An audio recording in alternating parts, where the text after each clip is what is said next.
भिखारी, तेरी हिम्मत कैसे हुई दहलीज पार करने की? अपनी औकात देखी है? निकल यहां से, दोबारा दिखाई मत देना।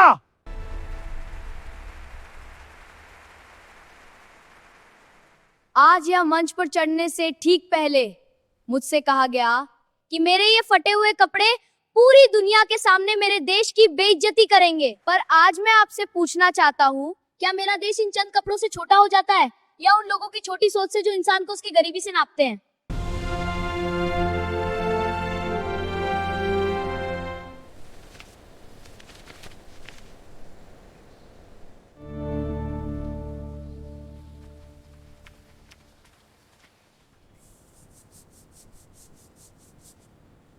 देखिए सत्यप्रकाश जी, रतनपुर की इज्जत मेरे हाथ में है। लाल किले पर दिल्ली के बड़े बड़े साहब लोग होंगे।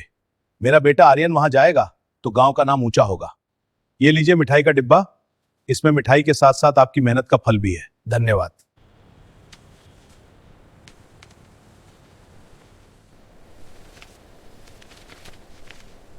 लेकिन सरपंच साहब, स्कूल में एक लड़का है सूरज, उसकी लिखावट और बोलने का अंदाजा अद्भुत है। अगर अधिकारियों ने उसे सुन लिया तो? अधिकारी वही सुनेंगे जो आप उन्हें सुनाएंगे। वो सूरज जिसके बाप के पास 2 वक्त की रोटी नहीं है, वो फटे कपड़ों में प्रधानमंत्री के सामने खड़ा होगा? नहीं। देश देखेगा तो क्या कहेगा कि हमारे गांव में अच्छे कपड़े पहनने वाले बच्चे नहीं है। सूरज को पीछे रखिए और आर्यन को तैयार कीजिए। यह चुनाव नहीं, हमारा फैसला है।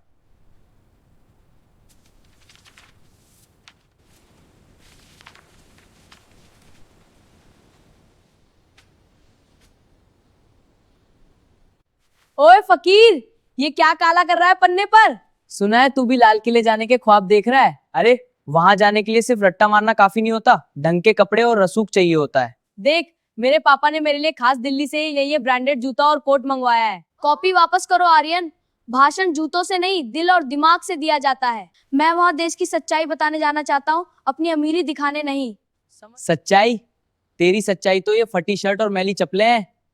देख लेना, कल जब दिल्ली से बड़े साहब आएंगे तो वो सिर्फ मुझे ही चुनेंगे, क्योंकि मेरे पापा ने प्रिंसिपल साहब की जेब गरम कर दी है। तू बस यहाँ बैठकर मक्खियां मार।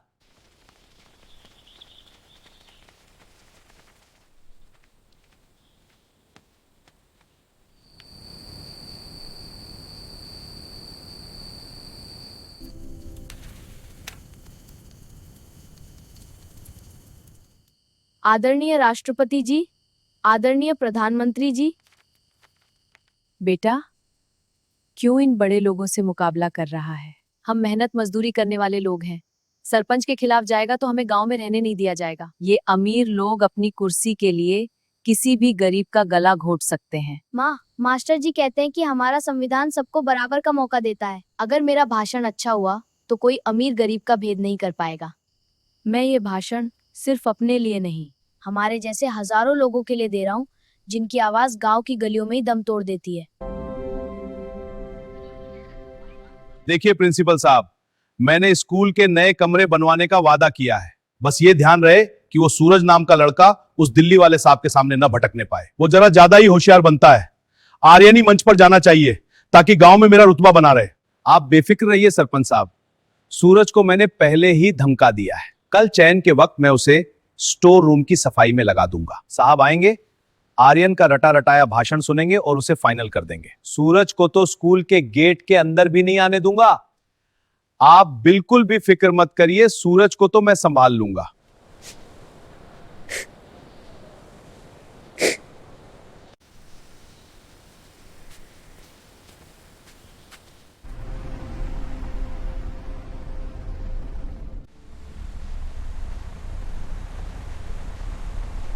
सूरज, अरे बेटा तू यहाँ खड़ा है, जल्दी भाग स्टोर रूम की तरफ। दिल्ली वाले साहब ने अभी अभी संदेश भेजा है कि वो सबसे पहले उन बच्चों के ओरिजिनल सर्टिफिकेट देखेंगे जिन्होंने भाषण लिखा है। तेरे सर्टिफिकेट उस पुराने स्टोर रूम वाली अलमारी में रखे हैं।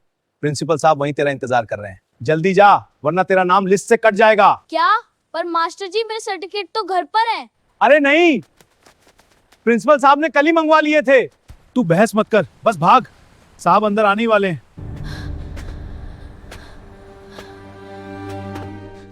कोई है? कहाँ गए सब?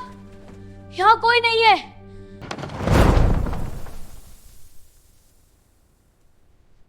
मास्टर जी, यहाँ तो कोई नहीं है। मास्टर जी,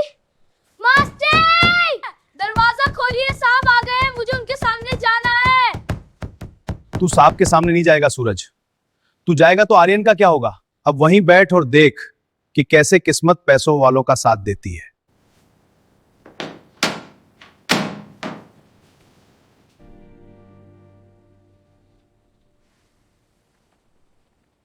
अधिकारी विनय कुमार का स्वागत है। धन्यवाद बच्चों।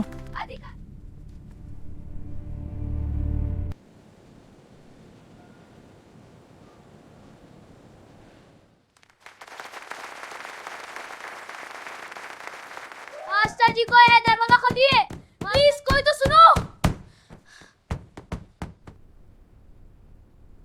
मैं आप सभी का स्वागत करता हूं। प्रिंसिपल सत्यप्रकाश और सरपंच गजराज सिंह के मार्गदर्शन में हम आगे बढ़ेंगे। हमारा देश बहुत बड़ा है, यहाँ की सड़कें बहुत अच्छी हैं, हमारे नेता बहुत मेहनती हैं। धन्यवाद। इस भाषण में न कोई जान है न कोई भावना। मुझे ऐसा बच्चा चाहिए जो देश की धड़कन को समझता हो, न कि कोई रट्टू तोता। सर, दरअसल बाकी बच्चे उतने होशियार नहीं हैं। आर्यन ही हमारा सबसे होनहार छात्र है।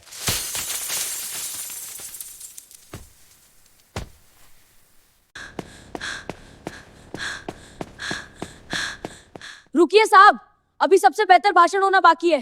तू यहां कैसे आया? गार्ड बाहर इस लड़के को, ये पागल हो गया है। रुकिए, इसे बोलने दीजिए। बेटा, तुम इस हालत में क्यों हो और तुम क्या कहना चाहते हो? साहब, मुझे स्टोर रूम में बंद कर दिया गया था ताकि मैं आपके सामने ना आ सकूं, लेकिन मुझे चोट की परवाह नहीं है। मुझे उस सच की परवाह जो इस कागज पर लिखा है। बस 2 मिनट दीजिए। अगर आपको अच्छा ना लगे तो आप मुझे जो सजा देंगे मुझे मंजूर होगी। सर, ये झूठ बोल रहा है, ये सिर्फ तमाशा कर रहा है। प्रिंसिपल साहब, आप शांत रहिए। ठीक है सूरज, तुम्हारे पास 2 मिनट हैं। देखते हैं तुम्हारी बातों में कितनी सच्चाई है। साहब, मैं बस इतना कहना चाहता हूँ कि देशभक्ति सिर्फ तिरंगा फहराने में नहीं, बल्कि उस तिरंगे की मर्यादा रखने में है, और उस तिरंगे की मर्यादा तक गिरती है जब एक गरीब की काबिलियत को अमीरी की कुंडी लगाकर स्टोर रूम में बंद कर दिया जाता है।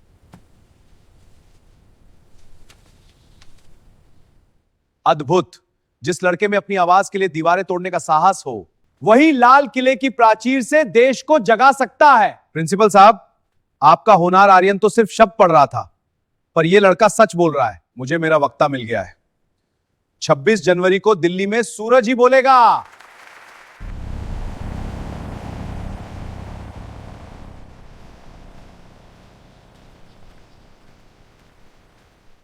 तूने क्या सोचा? साहब ने तेरा नाम लिख लिया तो तू बड़ा आदमी बन गया? दिल्ली जाएगा, वहां तो तू जैसे ही मंच पर चढ़ेगा लोग तुझ पर पत्थर मारेंगे। अपनी शक्ल देखी है? किसी ने तुझे वहां देख लिया तो कहेंगे भारत क्या अब भिखारियों का देश बन गया है? सूरज, तूने आज जो किया है ना, उसकी कीमत तेरा परिवार चुकाएगा। सरपंच साहब, वो बहुत नाजिया। याद रखना, दिल्ली से लौटने के बाद इसी गांव में रहना है। वहां जाकर अगर तूने स्कूल की बुराई की तो तेरा नाम स्कूल के रजिस्टर से हमेशा के लिए काट दिया जाएगा।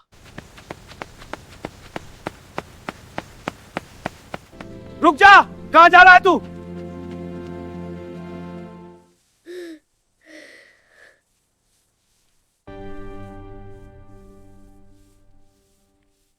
बेटा मत जा दिल्ली।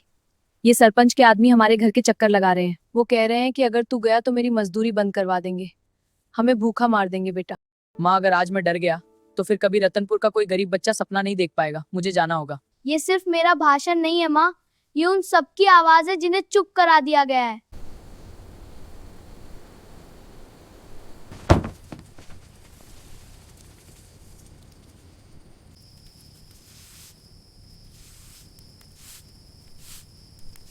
मेरे पास तुझे देने के लिए नए कपड़े नहीं हैं, पर ये शर्ट साफ है, इसे पहनकर जाना।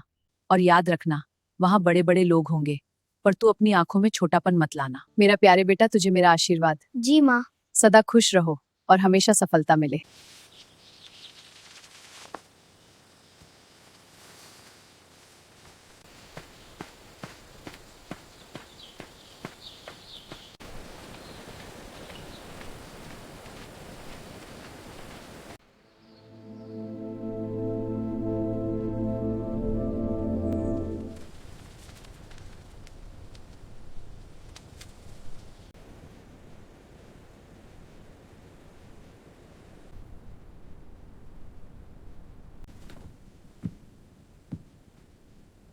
घबराओ मत बेटा, जो दिल में है वही बोलना।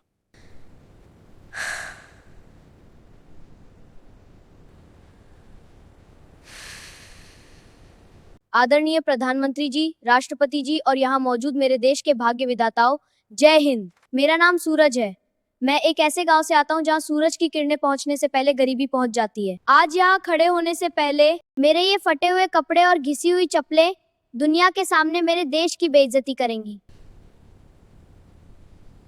लेकिन मैं पूछना चाहता हूँ, क्या मेरा देश इन चंद धागों से बना है? क्या मेरा भारत सिर्फ उन चमकते शहरों और ऊंची इमारतों में बसता है? नहीं, मेरा भारत उस मजदूर के पसीने में है जो चिलचिलाती धूप में सड़कें बनाता है। मेरा भारत उस माँ की ममता में है जो खुद भूखी रहकर अपने बच्चे को स्कूल भेजती है ताकि वो पढ़ लिख कर इस सिस्टम को बदल सके।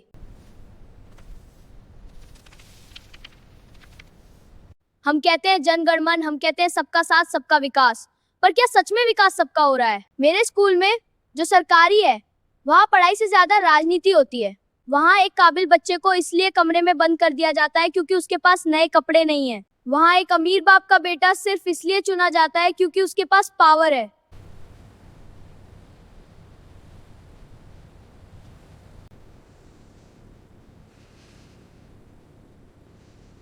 अगर आज दिल्ली से आए साहब विनय कुमार ने मुझ पर भरोसा न किया होता तो आज मैं यहाँ नहीं, अपने गांव के किसी खेत में मजदूरी कर रहा होता। हमारे देश का सबसे बड़ा दुश्मन कोई बाहरी ताकत नहीं, बल्कि हमारे भीतर का ये भेदभाव है। जाति का भेद, अमीरी गरीबी का भेद। डॉक्टर अंबेडकर ने जब संविधान लिखा था तो उन्होंने ये नहीं कहा था कि लाल किले पर सिर्फ सिल्क के कुर्ते वाले बोलेंगे। उन्होंने कहा था कि हर नागरिक बराबर है। प्रधानमंत्री जी, मेरी माँ ने पूरी रात जागकर मेरी ये शर्ट सिली है ताकि मैं आपके सामने खड़ा हो सकूं। ये टाके गरीबी के नहीं है, ये टाके उस उम्मीद के हैं जो करोड़ों गरीब माओं ने इस देश से लगा रखी है। मैं यहाँ सिर्फ अपने लिए नहीं, उन लाखों सूरज के लिए खड़ा हूँ जिन्हें उगने से पहले ही दबा दिया जाता है। मेरा आपसे निवेदन है, शिक्षा को व्यापार मत बनने दीजिए, काबिलियत को कपड़ों से मत नापिए। जब एक गरीब का बच्चा बिना किसी डर के आगे बढ़ेगा तभी मेरा भारत सही मायने में विश्व गुरु बनेगा। मेरा भाषण यही समाप्त होता है। धन्यवाद। जय हिंद, जय भारत, जय संविधान।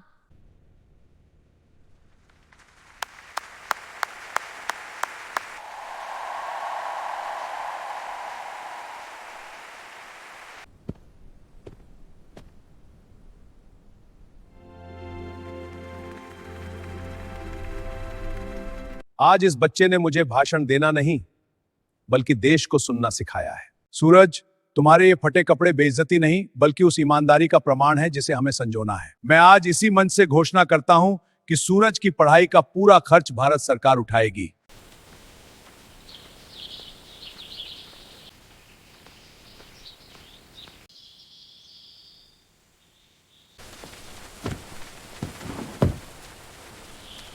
बेटा, तूने तो हमारी पूरी दुनिया ही बदल दी। माँ, दुनिया मैंने नहीं, मेरे सच ने बदली है। अब रतनपुर के किसी भी बच्चे को स्टोर रूम में बंद नहीं होना पड़ेगा। काबिलियत किसी लिबास या दौलत की मोहताज नहीं होती। अगर आपके शब्दों में सच्चाई और इरादों में दम है तो दुनिया की कोई भी दीवार आपको ऊंचाई छूने से नहीं रोक सकती। इंसान को उसकी जाति या गरीबी से नहीं, उसके चरित्र से पहचानिए। तो दोस्तों, रतनपुर के उस छोटे से सूरज की ये कहानी हमें सिखाती है कि सफलता किसी महंगे लिबास की मोहताज नहीं होती। अगर आपके इरादे चट्टान जैसे मजबूत हों और आपके शब्दों में सच्चाई हो तो किस्मत का ताला भी एक दिन जरूर खुलता है। अगर आपको सूरज के उस साहस ने और उसकी मां के उस त्याग ने आपके दिल को छुआ है तो इस वीडियो को एक लाइक जरूर दीजिएगा। अपने दोस्तों और परिवार के साथ शेयर जरूर करें और ऐसी ही और प्रेरणादायक कहानियों के लिए हमारे चैनल को सब्सक्राइब करना ना भूलें और बेल आइकन को दबाएं। जय हिंद, जय भारत।